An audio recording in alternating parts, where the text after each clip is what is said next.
Hello students हम कर रहे हैं एसएसटी का क्लास 8 का एनुअल एग्ज़ाम 2026 का पेपर है ये सोशल साइंस 2026। ये केंद्रीय विद्यालय संगठन का पेपर है क्लास 8 एसएसटी एनुअल एग्ज़ाम 2026 केंद्रीय विद्यालय संगठन। चलिए बिना टाइम वेस्ट करे क्वेश्चन स्टार्ट करते हैं। फर्स्ट क्वेश्चन है आपका, Which tax was collected by the Maratha at the rate of 25% of land revenue? Maratha जो कलेक्ट करते थे टैक्स 25% लैंड रेवेन्यू का, उस टैक्स का क्या नाम था? तो देखो 25% है तो यानी 1/4 टैक्स हो गया, यानी 25/100 यानी 1/4 टैक्स। तो उस टैक्स का नाम था चौथ। ऑप्शन बी इसका करेक्ट आंसर है, चौथ उसका आंसर है। हिंदी मीडियम वाले भी कर सकते हैं चौथ। ठीक है, तो मराठा द्वारा जो टैक्स वसूला जाता था उस टैक्स का नाम था चौथ। ऑप्शन बी, इंग्लिश हिंदी दोनों मीडियम वाले। Next question, which European power was first to arrive in Indian 1498? India में कौन सी यूरोपियन पावर आई थी 1448 में? 1498 में कौन सी पावर आई थी? तो वो आई थी पोर्टुगी। ऑप्शन सी आंसर है पोर्टुगी, हिंदी में पुर्तगाली। तो पोर्तुगी जो है वो आए थे 1498 में। हिंदी वाले भी लिख सकते हैं ऑप्शन सी पुर्तगाली। नेक्स्ट क्वेश्चन है, विच house of parliament is also called the house of people? जो पार्लियामेंट है उसमें हाउस ऑफ पीपल के नाम से किस हाउस को जाना जाता है, या किस हाउस को नाम जो है आप हाउस ऑफ पीपल बोलते हैं? तो इसका आंसर है लोकसभा। ऑप्शन बी, हिंदी में भी लोकसभा लिखेंगे, ऑप्शन बी। तो house of the people is known as Lok Sabha. Clear हो गया। नेक्स्ट है question number 4, which of the following is a factor of production? Production का इनमें से कौन सा फैक्टर है? तो जो प्रोडक्शन हम किस फैक्टर के द्वारा करते हैं, तो प्रोडक्शन करने के लिए हमें लेबर की ज़रूरत होती है। तो ऑप्शन बी, किसी भी चीज़ को बनाना है, अगर हमें कोई फैक्ट्री में कोई भी मैन्युफैक्चरिंग करनी है तो उस सामान बनाने के लिए किन की ज़रूरत है? लेबरों की ज़रूरत है। तो फैक्टर ऑफ प्रोडक्शन का आंसर होगा लेबर। टेलीविज़न, इंटरनेट, एडवर्टाइजमेंट, ये तीनों ही गलत आंसर है, तो उसका आंसर लेबर। हिंदी में बी श्रम।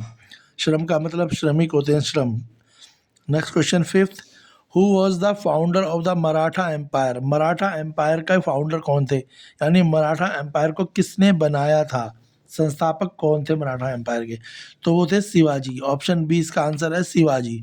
Shivaji was the founder of Maratha empire. Hindi में भी ऑप्शन बी शिवाजी लगा लेंगे। मराठा साम्राज्य के संस्थापक कौन थे? शिवाजी थे। Next question 6, which policy was use by the Britisher to annex the Indian states? तो ऐसी कौन सी पॉलिसी थी जो ब्रिटिशर ने लगाई थी जिससे वो इंडियन स्टेटों को हड़प सकते थे, मतलब वो स्टेटों को ब्रिटिश सरकार में मिला सकते थे? ऐसी कौन सी पॉलिसी थी जिससे वो क्या कर सकते थे, जो इंडियन राजा थे उनके स्टेट्स को भी अपने कंपनी में या अपनी सरकार में क्या कर सकते थे, इंक्लूड कर सकते थे? तो इसका आंसर है doctrine of lapse. Doctrine of lapse एक पॉलिसी थी जिसके द्वारा जिन राजाओं के पुत्र नहीं होते थे, लड़के नहीं होते थे, उनके जो राजा की मृत्यु के बाद वो जो किंगडम था वो अंग्रेजों के पास चला जाता था। तो doctrine of lapse, option B इसका आंसर है गोद निषेध नीति। हिंदी में गोद निषेध नीति। क्लियर है। Next question number 7, who presides over the Rajya Sabha? तो राज्यसभा को कि कौन प्रिसाइड्स करता है? प्रिसाइड्स का मतलब अध्यक्षता, उसका हेड कौन है? जो राज्यसभा को चलाता है उसका हेड कौन है, ये पूछा गया। प्रिसाइड्स का मतलब अध्यक्ष होना, या जो उसको चलाता है मतलब मेन उसका कौन है हेड? तो राज्यसभा का हेड होता है वाइस प्रेसिडेंट। लोकसभा का हेड होता है स्पीकर, याद रखना। तो वाइस प्रेसिडेंट जो होता है वो राज्यसभा का क्या होता है? हेड होता है, यानी अध्यक्ष होता है। तो उपराष्ट्रपति बोल सकते हो। तो उपराष्ट्रपति कौन है? राज्यसभा का हेड है, हिंदी में भी और इंग्लिश में वाइस प्रेसिडेंट। क्वेश्चन नंबर 7 का answer option C. Question 8, which of the following comes under the capital as a factor? इनमें से कौन सी चीज़ कैपिटल के रूप में यूज़ करी गई है? तो कैपिटल तो आपको बताइए, तो इसमें जो कैपिटल है वो मशीन है, क्योंकि मशीन के द्वारा ही हम अलग अलग प्रोडक्टों को बना के बेचेंगे और उससे हम प्रॉफिट कमाएंगे। तो मशीन इसका करेक्ट आंसर है, फॉरेस्ट वर्कर और लैंड नहीं है। क्लियर हो गया। तो मशीन इसका आंसर है। 8th का answer option C. Hindi medium वाले भी लिख सकते हैं C, machine. Question number 9, which fort was site of the Shivaji coronation. तो कौन सा साइट जो है, कौन सा फोर्ट है जो शिवाजी के कोरोनेशन में आता है, यानी शिवाजी को जो जब शिवाजी जो थे उनका, जो कह सकते हो कि जब उनको सबसे पहले स्टार्ट कराया गया था, हेड कराया गया था, तो वो कौन से फोर्ट में कराया गया था, मतलब उनकी क्या कि मतलब जो राजा बने थे तो उनकी जो राजा बनने का पूरा प्रोग्राम था वो कहाँ पर हुआ था। ठीक है, कोरोनेशन का मतलब ये होता है, हिंदी में राज्याभिषेक भी बोल सकते हैं। तो क्वेश्चन 9th का आंसर है आपका, राज्याभिषेक जो हुआ था उनका वो रियागढ़ में हुआ था। तो कहाँ हुआ था, रायगढ़, ऑप्शन बी, रायगढ़ में जो शिवाजी जी का क्या हुआ था, राज्याभिषेक हुआ था, यानी वहाँ पे उनको राजा मान लिया गया था। तो Raigad, option B question number 9 का आंसर है। हिंदी वाले भी लिख सकते हैं option B, Raigad. Question number 10, which event mark the beginning of director British crown rule in India.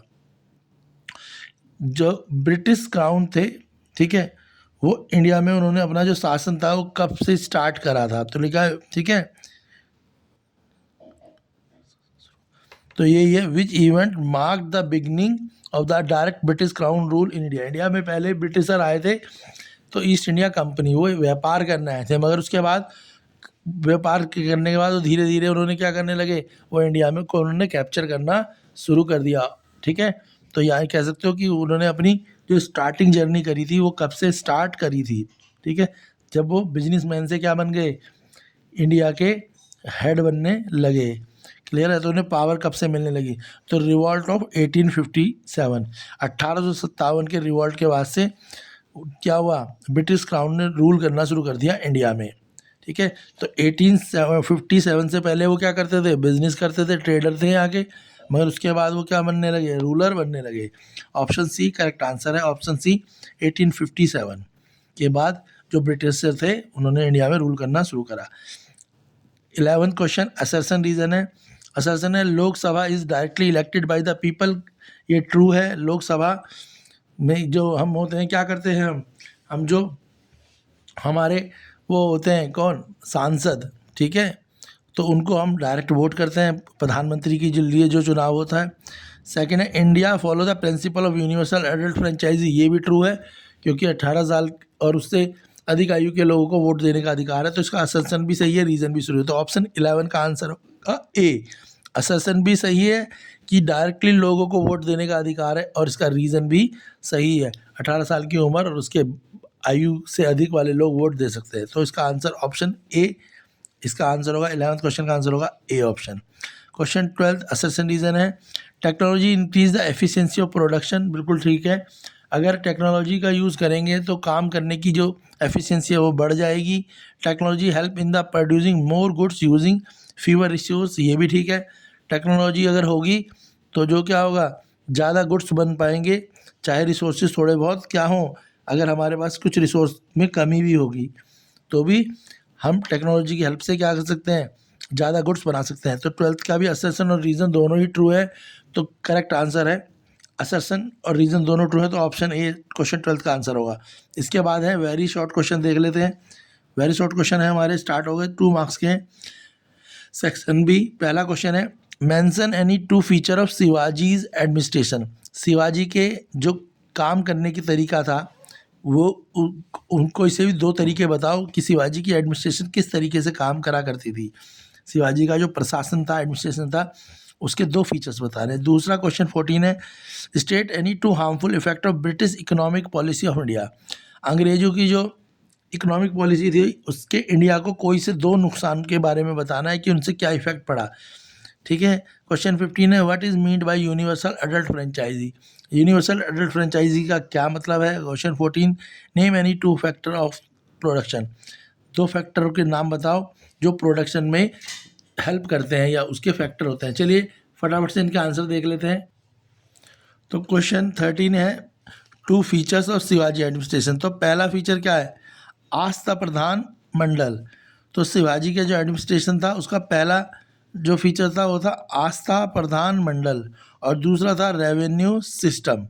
तो आस्था प्रधान मंडल क्या है, Shivaji establish a council of 8 minister. Shivaji ने अपनी जो काउंसिल थी उसमें 8 मिनिस्टरों को क्या रखा, ठीक है, जिन्हें आस्था प्रधान बोला गया, to advise him on judicial, military and administration matter, जो हेल्प करते थे जुडिशियल में, अगर कोई व्यक्ति अपराधी पाया जाता था तो उसको क्या सज़ा दी जाएगी उसके बारे में, मिलिट्री, देश की सैन्य, जो शिवाजी थे वो ये अपनी मिलिट्री यानी अपनी सैनिक क्षमता को कैसे स्ट्रॉन्ग कर सकते हैं, कैसे बढ़ा सकते हैं, दूसरा काम, और तीसरा एडमिनिस्ट्रेटिव मैटर, तो लोगों की प्रॉब्लमों को कैसे सॉल्व करा जाए। तो ये तीनों कामों के लिए शिवाजी ने एक टीम बनाई थी जिसमें 8 लोग थे, 8 मिनिस्टर थे, जिसका नाम रखा गया अष्टप्रधान मंडल। अष्ट का मतलब 8, प्रधान का मतलब हेड और मंडल का मतलब समझ सकते हो।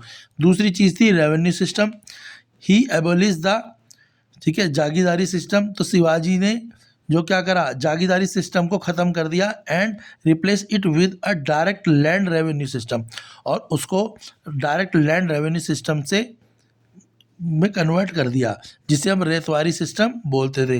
Where tax was collected directly from the farmer, जहाँ पे टैक्स जो है डायरेक्टली फार्मर से लिया जाता था, ठीक है, और जो टैक्स होता था वो 33 to 40% होता था, जो भी खेती होती थी। तो शिवाजी जी ने क्या करा, रेवेन्यू सिस्टम को ख़त्म करके रेवेन्यू सिस्टम स्टार्ट करा और जागीरदारी सिस्टम ख़त्म कर दिया, ठीक है, जिससे डायरेक्ट टैक्स को लिया जाने लगा, उस टैक्स को बोलते थे रेतवारी सिस्टम। तो 2 काम करे उन्हें, एक तो अष्ट प्रधान मंडल बनाया और दूसरा रेवेन्यू सिस्टम स्टार्ट करा। नेक्स्ट क्वेश्चन करते हैं, क्वेश्चन नंबर 14 देख लेते हैं। क्वेश्चन 14 क्या है हमारा बेटा, क्वेश्चन 14 है any two harmful effect of British economic policy on India.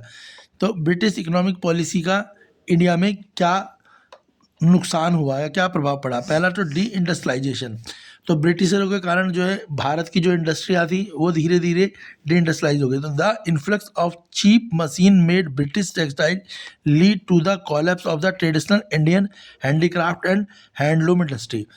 जो ब्रिटिशर थे वो क्या करते थे, वो मशीनों से क्या है सस्ते टेक्सटाइल बनाते थे, यानी सस्ते कपड़े बनाते थे, जिसके कारण इंडिया के जो पुराने हैंडीक्राफ्ट था और हैंडलूम इंडस्ट्री थी वो दोनों ख़त्म होने लगी, उनको बहुत नुकसान होने लगा और धीरे धीरे बंद होने लग गई। क्यों? क्योंकि ब्रिटिशर क्या करते थे, वो अपने कपड़ा उद्योग को मशीनों से बनाते थे तो सस्ता था एज़ कम्पेयर टू इंडिया में। इंडिया में क्या था, हैंडीक्राफ्ट जो था ज़्यादातर हैंडमेड था और हैंडलूम भी हैंडमेड था, जिसके कारण धीरे धीरे उन्हें नुकसान होने लगा और हैंडलूम और हैंडीक्राफ्ट की इंडस्ट्रियाँ बंद होने लगी। पहला नुकसान समझ आ गया, आंसर है इसका डी इंडस्ट्रियलाइजेशन। नेक्स्ट है ड्रेन ऑफ वेल्थ। दूसरा, इंडिया की जो वेल्थ थी, जो इंडिया को सोने की चिड़िया कहा जाता था, धीरे धीरे इंडिया का जो पैसा है वो धीरे धीरे क्या होने लगा, कम होने लगा।